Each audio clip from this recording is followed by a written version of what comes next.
Do you ever feel like your days are running you instead of you running your days? Like no matter how much you try to get done, there's always more tasks, more responsibilities, maybe even more chaos.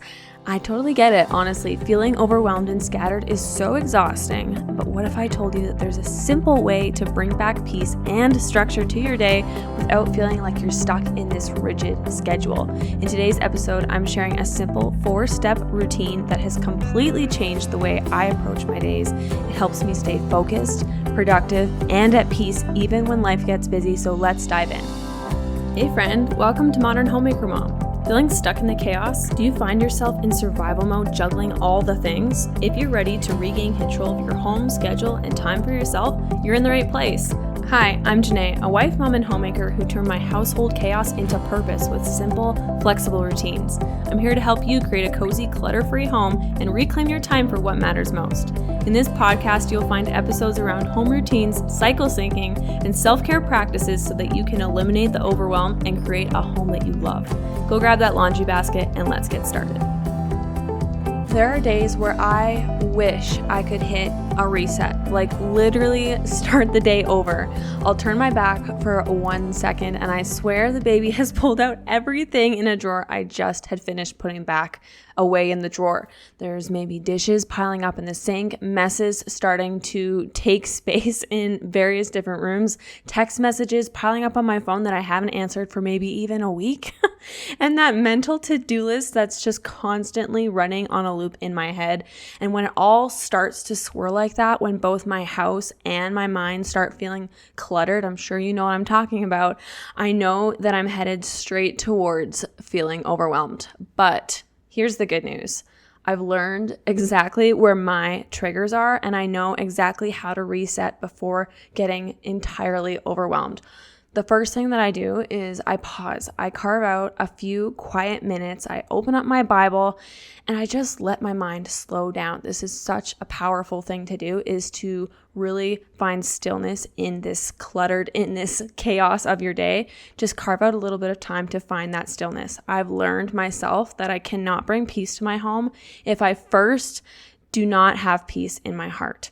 Then I look around and I do a quick reset in the home. Not everything, just what matters most, because I have rhythms in place now, my daily, weekly, and monthly rhythms that keep me from spiraling, wondering what on earth am I going to do next. And this is the exact method that I teach inside of my course, the Modern Homemaker Method. It's a simple step-by-step roadmap that helps you declutter, organize, and create these cleaning rhythms that actually work with your real life, especially in these little kid, these baby, busy, beautifully messy seasons. If you've been craving that kind of peace in your home, I would love to invite you to check out this course, my Modern Homemaker Method course at jynaeschmid.com/Modern Homemaker Method. It's made for the overwhelmed mom who doesn't want a rigid schedule. I know you. I'm just like you. I need flexibility. And so that's exactly what I've created in this course, is to help you create some sort of order without being stuck to this rigid schedule, because we need flexibility, especially with little kids running around. This is just a simpler way to manage your home and feel good in it again. So if you're interested, you want to hear more, or you want to join today, go to jynaeschmid.com/Modern Homemaker Method, where you can join. That's jynaeschmid.com/Modern Homemaker Method to check it out. The link is also available in the show notes below. I would absolutely love to see you in there. I would love to support you in this and hold your hand through it all. Okay, so let's just jump right into this 4-step routine. So step number 1 is list out your essential tasks. Now, keep in mind, this is not about writing that never-ending to-do list that we all do to ourselves. This is about focusing on 1 to 3 big tasks each day beyond those daily responsibilities. So like, you wouldn't write down, have breakfast. Like, that's obviously going to happen every day. You have to have breakfast every day. I'm referring to those tasks that are changing daily, not those everyday chores like laundry or dishes that you're doing every day. These are the chores that change from day to day. Keeping the list very short and focused makes it super realistic for you and less overwhelming, because when we make these mile-long to-do lists, which I am totally guilty of this, don't get me wrong, it just paralyzes us, because now we're staring at this page of so many tasks to do, we don't even know where to start. So the important thing here is to keep it very simple with just 1 to 3 big tasks.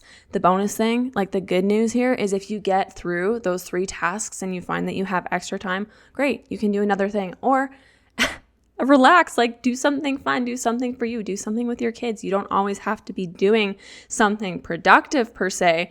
It's just about getting the main tasks, those 1 to 3 tasks a day done. And then if you have extra time, you can decide how you want to spend that time. Now, step number 2 is now we're going to prioritize those tasks that you decided, those 1 to 3 tasks. Look at your list and rank the tasks based on importance and the time needed to complete that task.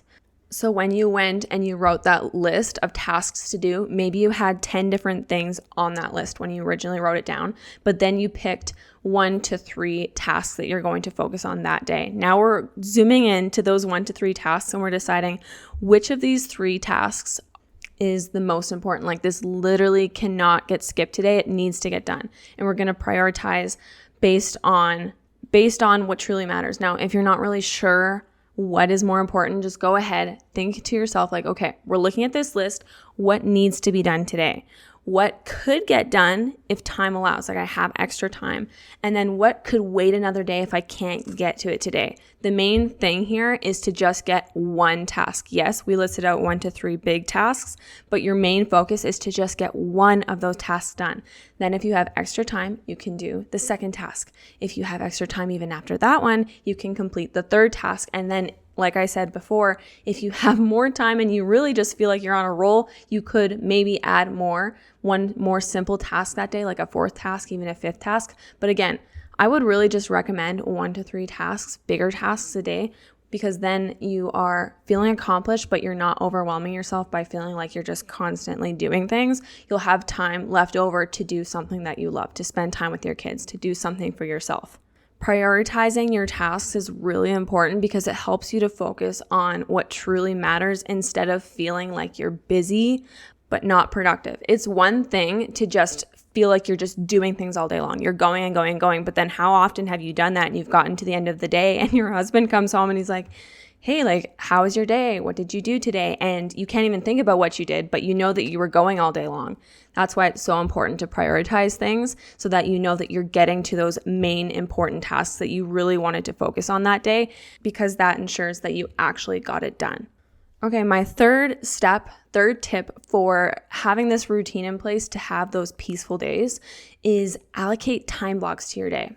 Now, I know time blocks is something so many people talk about, and I've really practiced and done trial and error with a lot of different ways of going about it, but I've come up with my own way of doing this. So I break my day into 4 seasonal time blocks that I call this daily seasonal rhythm.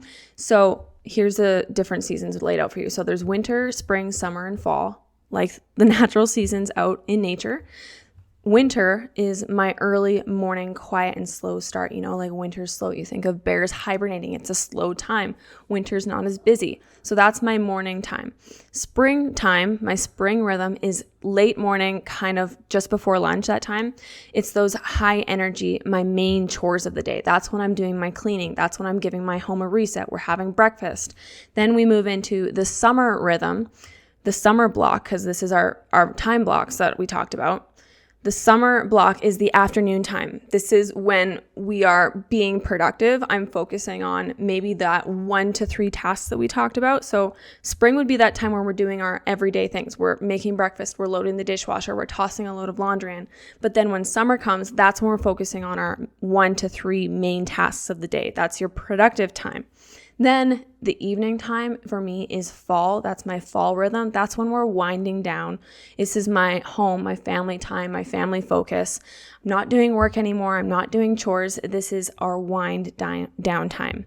I don't have specific times for these in place because, like I said in the beginning of this episode, creating a schedule is really important for us busy moms. And I just think in general, women thrive off of structure, but not so structured that there's no room for flexibility. So when we time block, but we kind of just have like a generalized idea of when these blocks are, it's not like, oh, from 8 to 9, it's my winter block. That's my early morning quiet time. And then from 10 to 11 is my summer. No, it's not like that. It's I have an idea of when these blocks are. Like I said, winter's like when I first wake up in the morning. That's my winter block. Spring is when we're just getting going. Like it's kind of different every day, but it gives me this purpose. It gives me a bit of structure in my day while still keeping it flexible.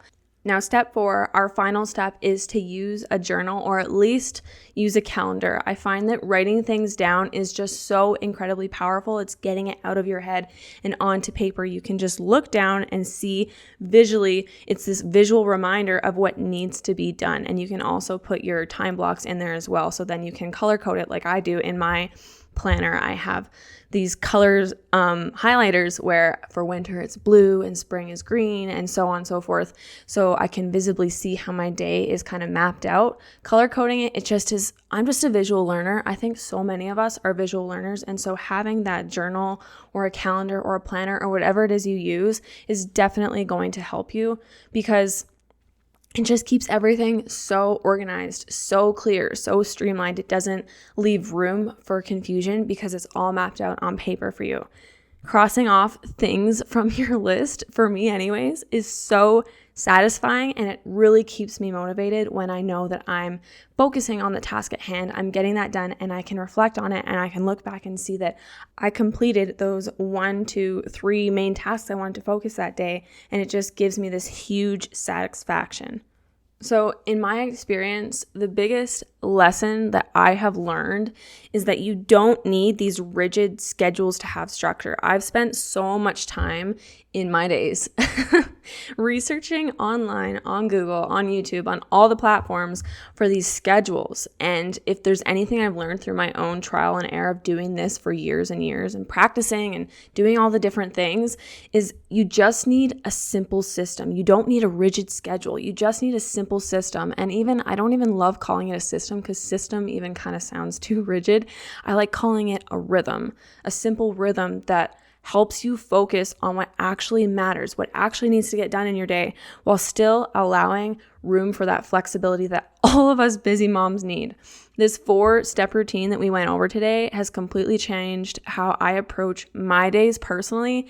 And I get to wake up with a plan. I stay focused all throughout the day without feeling overwhelmed. That's the big thing, is we don't want to feel overwhelmed. If you're feeling overwhelmed, something is not going right and you're going to have to make a change. And I don't feel that when I'm following this 4-step routine. And so even when things don't go expected, I still feel in control because this is just so flexible. It just flows naturally. So if you've been feeling scattered lately and maybe stretched thin, maybe you're feeling like you're living in survival mode, I really encourage you to try out this 4-step method that we went over today. It's so simple, it's flexible, and most importantly, it actually works. And this is just a taste of what you can get in my course, Modern Homemaker Method. We dive into so much. We dive into decluttering, organizing, setting up your cleaning rhythms in a super simple and streamlined way to beat the overwhelm and create these natural rhythms that flow with your everyday life as a busy mom, as a busy homemaker. You can learn more about my course, Modern Homemaker Method, at jynaeschmid.com/Modern Homemaker Method. You can find the link below in the show notes. I'd love to see you in there. If not, just keep tuning into this podcast where I show up every single week sharing homemaking content to help you beat the overwhelm, to create peace in your home, find those flexible rhythms, those flexible routines. It really fills up my cup and makes my heart feel so full to be able to help you this way. So definitely subscribe to the show so you don't miss out on the weekly content I have coming out. Come join us in our free Facebook group or even hop on my email list. All the links for those can be found in the show notes below. Thank you so much for tuning in today. I really hope that this episode blessed you, and I'll see you next week. Before you go, if this podcast has encouraged or helped you in any way, the best way that you can show your support is by subscribing to the show and leaving a written 5-star review. Your words truly make my day and remind me why I love sharing here. You can also snap a screenshot of this episode and share it with a friend or post it to your Instagram stories. Make sure to tag me at Her Stable Home. Thanks so much for listening, friend. I will see you next time.